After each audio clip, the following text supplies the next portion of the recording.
ಪದಗ್ರಹಣಕ್ಕೂ ಮುನ್ನ ಅಜ್ಜಯ್ಯನ ಅಂಗಳದಲ್ಲಿ ಡಿಕೆ ಶಿವಕುಮಾರ್ ತಡರಾತ್ರಿ 2 ಗಂಟೆವರೆಗೂ ಕೂಡ ಡಿಕೆ ಶಿವಕುಮಾರ್ ಅವರು ವಿಶೇಷ ಪೂಜೆಯನ್ನು ಸಲ್ಲಿಸಿದ್ದಾರೆ. ಪದಗ್ರಹಣಕ್ಕೂ ಮುನ್ನ ಡಿಕೆ ಅಜ್ಜಯ್ಯನ ಸನ್ನಿಧಾನಕ್ಕೆ ಹೋದ್ರು. ತಡರಾತ್ರಿ 2 ಗಂಟೆಯವರೆಗೂ ನಾವೆಲ್ಲರೂ ನಿದ್ದೆ ಮಂಪರ್ನಲ್ಲಿದ್ವಿ. ಇವತ್ತು ಸಂಜೆ ಸಿಎಂ ಆಗಿ ಪ್ರಮಾಣ ವಚನ ಸ್ವೀಕಾರ ಹಿನ್ನೆಲೆ ನಿನ್ನೆ ರಾತ್ರಿ 2 ಗಂಟೆವರೆಗೂ ಮಠದಲ್ಲಿದ್ರು. ಬೆಂಗಳೂರಿನ ನಾಗರಬಾವಿಯಲ್ಲಿರುವ ಅಜ್ಜಯ್ಯನ ಶಾಖಾ ಮಠ ಪತ್ನಿಯ ಸಮೇತ ಅಜ್ಜಯ್ಯನ ಮಠಕ್ಕೆ ಭೇಟಿ ನೀಡಿ ಪ್ರಾರ್ಥನೆಯನ್ನು ಸಲ್ಲಿಸಿದ್ರು. ಅತಿಯಾದ ಆಧ್ಯಾತ್ಮಿಕವಾದಂತಹ ಯೋಚನೆ ಮತ್ತು ಯೋಜನೆ ಡಿಕೆ ಅವರಿಗೆ ಇರೋದ್ರಿಂದ ಇವತ್ತು ಸಂಜೆ ಸಿಎಂ ಆಗಿ ಪ್ರಮಾಣ ವಚನ ಸ್ವೀಕಾರ ಮಾಡಬೇಕಾಗಿರೋದ್ರಿಂದ ದೃಶ್ಯವನ್ನು ಗಮನಿಸ್ತಾ ಇದ್ದೀರಿ. ಅಜ್ಜಯ್ಯನ ಸನ್ನಿಧಾನದಲ್ಲಿ ಆಶೀರ್ವಾದ ಪಡೆಯುತ್ತಿರುವಂತಹ ವಿಶೇಷವಾದಂತಹ ದೃಶ್ಯ. ನಿನ್ನೆ ತಡರಾತ್ರಿ ನಾಗರಬಾವಿಯ ಶಾಖಾ ಮಠದಲ್ಲಿ ಅಂದರೆ ಅಜ್ಜಯ್ಯನ ಮಠದಲ್ಲಿ ವಿಶೇಷವಾದಂತಹ ಪ್ರಾರ್ಥನೆಯನ್ನು ಸಲ್ಲಿಸಿದ್ರು. ಎಷ್ಟೆಷ್ಟು ಟೆಂಪಲ್ಗೆ ಹೋಗಲಿಲ್ಲ ಡಿಕೆ ಈ ಸ್ಥಾನಕ್ಕಾಗಿ.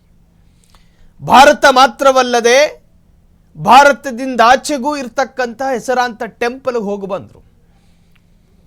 ಅಷ್ಟದಿಕ್ಕುಗಳಲ್ಲಿ ಸವಾಲಿನ ಸ್ಟೇಟ್ಮೆಂಟ್ಗಳು ಇದ್ರೂ ಕೂಡ ಪ್ರಯಾಗರಾಜಿಗೆ ಹೋಗಿ ತೀರ್ಥ ಸ್ನಾನ ಮಾಡ್ಕೊಂಡು ಬಂದರು. ಅನೇಕ ಮಠಮಾನ್ಯಗಳಿಗೆ ಭೇಟಿ ಕೊಟ್ಟರು, ಹೋಮ ಹವನವನ್ನು ಮಾಡಿದ್ರು.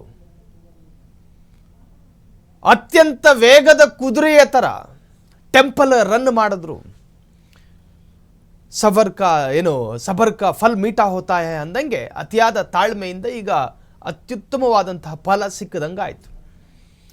ಇನ್ನು ಅಜ್ಜಯ್ಯನ ಮಠಕ್ಕೂ ಡಿಕೆ ಶಿವಕುಮಾರ್ ಅವರ ನಡುವಿನ ಆ ಸಂಬಂಧ ಇದೆಯಲ್ಲ ನೋಡಿ, ಸಾಮಾನ್ಯವಾಗಿ ಸಂಪರ್ಕಗಳಿರ್ತವೆ, ಆದರೆ ಸಂಪರ್ಕ ಮತ್ತು ಸಂಬಂಧಕ್ಕೆ ವ್ಯತ್ಯಾಸಗಳಿದ್ದಾವೆ. ಸಂಪರ್ಕ ಅಂದರೆ ನಮಗೆ ಅನುಕೂಲ ಆಗೋ ಸಂದರ್ಭದಲ್ಲಿ ಸಂಪರ್ಕಕ್ಕೆ ಹೋಗೋದು. ಸಂಬಂಧ ಹಂಗಲ್ಲ, ಭಾವನಾತ್ಮಕವಾದ ಸಂಬಂಧ, ಆಧ್ಯಾತ್ಮಿಕವಾದ ಸಂಬಂಧ. ಆ ಸಂಬಂಧ ಈವರೆಗೂ ಮೇಂಟೈನ್ ಮಾಡ್ಕೊಂಡು ಬಂದಿದ್ದಾರೆ ಡಿಕೆ ಶಿವಕುಮಾರ್. ಪ್ರತಿ ಒಳ್ಳೆ ಮತ್ತು ಪ್ರತಿ ಸಣ್ಣ ಪುಟ್ಟ ಕಾರ್ಯಕ್ಕೂ ಕೂಡ ಅಜ್ಜಯ್ಯನ ಸಲಹೆಯನ್ನು ಕೇಳ್ತಾರಂತೆ ಡಿಕೆ ಶಿವಕುಮಾರ್. ಪ್ರತಿ ಸಣ್ಣ ಮತ್ತು ದೊಡ್ಡ ವಿಚಾರಕ್ಕೂ ಕೂಡ ಅಜ್ಜಯ್ಯನ ಸಲಹೆಯನ್ನು ಕೇಳುವಂತಹ ಡಿಕೆ ತಾನು ಕಂಡ ಕನಸಿನ ಅತ್ಯಂತ ಕಟ್ಟಕಡೆಯ ಗಳಿಗೆಯಲ್ಲಿರುವಾಗ ಅಜ್ಜಯ್ಯನ ಸನ್ನಿಧಾನಕ್ಕೆ ಹೋಗದಲ್ಲಿ ಇರ್ತಾರ.